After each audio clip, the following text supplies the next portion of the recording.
दोस्तों, क्या आपने कभी गुटखा बनते देखा है? और क्या सच में गुटखा में कांच का मिश्रण भी मिलाया जाता है? और किस जगह बनती है आपको पता है? तो दोस्तों, इसको बनाने के लिए सबसे पहले इस्तेमाल किया जाता है सुपारी का। और सुपारी हमें मिलती है इस पौधे से, जो कि आप अभी देख रहे हैं। जी हाँ, यहाँ पर सुपारी की खेती की जाती है। इन छोटे छोटे पेड़ों पर सुपारी के फल लगते हैं और जब तक ये फल पक नहीं जाते तब तक इन्हें अच्छे से पाला पोसा जाता है। जब ये सुपारी का पौधा अच्छे से बड़ा हो जाता है, इसके फल को पौधे से अलग कर लिया जाता है। इसको भी अलग करने का प्रोसेस ठीक वैसा ही होता है। इसको आप पीट कर पेड़ से अलग किया जाता है।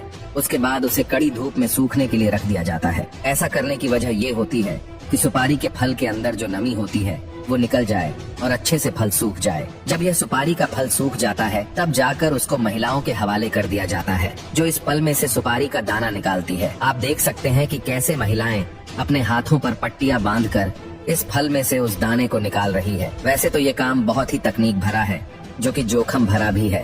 तेज धार वाले हथियार की तरफ बिना देखे ये कैसे सुपारी को काटे जा रही है। अब इस सुपारी के दाने को बहुत ही गंदे और बेकार लाल रंग के केमिकल में उबाला जाएगा। ऐसा इसलिए किया जाता है क्योंकि कोई जब भी तम्बाकू खाए तो उसका मुंह तम्बाकू के रंग से लाल हो जाए। आपको बता दें कि इसको उबालने के लिए किसी और लकड़ी की नहीं बल्कि सुपारी की उस छाल का ही इस्तेमाल किया जाएगा जिससे ये निकला था। जब यह अच्छी तरह से केमिकल के साथ घुल मिल जाता है तब उसको सुखाने के लिए रख दिया जाता है। इसके बाद जब ये सूख जाता है तो उसके छोटे छोटे टुकड़े किए जाते हैं।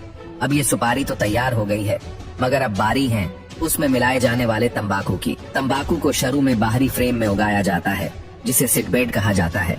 गर्म इलाकों में यह फ्रेम गीली घास या एक कपास की चादर से ढके होते हैं। 8 से 10 सप्ताह के बाद जब तंबाकू के पेड़ लगभग 10 इंच के हो जाते हैं तो इन्हें खेतों में शिफ्ट कर दिया जाता है।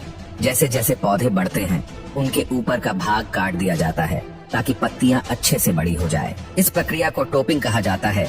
90 से 120 दिन के बाद तंबाकू के पौधे कटाई के लायक हो जाते हैं। इसके बाद इन पत्तियों को फैक्ट्री में शिफ्ट किया जाता है, जहां पर इन्हें सुखाया जाता है, जिसको करने के लिए कृत्रिम गर्मी यानी कि आर्टिफिशियल हीट का इस्तेमाल किया जाता है। जब यह भूरे रंग की हो जाती है तो इन्हें अलग करके छोटे छोटे टुकड़ों में बांट दिया जाता है, जिससे ये असली तंबाकू के रूप में आ जाती है। और तंबाकू के अंदर कांच डाला जाता है। उसको डालने के लिए कांच की बोतल को मशीन के अंदर डाला जाता है और फिर मशीन उसको इतना बारीक पीस देती है कि ये एक पाउडर बन जाता है। इसको अगर आप अपने हाथ में उठाएंगे तो आपके हाथ को तो ये नहीं काटेगा, मगर हमारे मुंह के अंदर की स्किन थोड़ी सेंसिटिव होती है, इसलिए अगर कोई इसको तंबाकू के साथ चबाता है तो मुंह के अंदर से फट जाता है। और जब तंबाकू उस फटे हुए मुंह को लगता है तो हल्की सी जलन का एहसास होता है और इसके बाद तंबाकू का नशा और तेजी से चढ़ता है। इसके बाद सुपारी के मिश्रण और तंबाकू के पदार्थ को कथा पान मसाला के साथ एक कांच का पाउडर मिलाकर मशीन के अंदर डाल दिया जाता है। फिर इन्हें पैकेजिंग के लिए भेज दिया जाता है और छोटे छोटे पैकेट्स में रैप किया जाता है। तो दोस्तों, यह था पान मसाला बनाने का पूरा प्रोसेस। आपने देखा, इसमें सारी चीजें वो डाली जाती है जो हमारे शरीर को नुकसान पहुंचाने वाली होती हैं।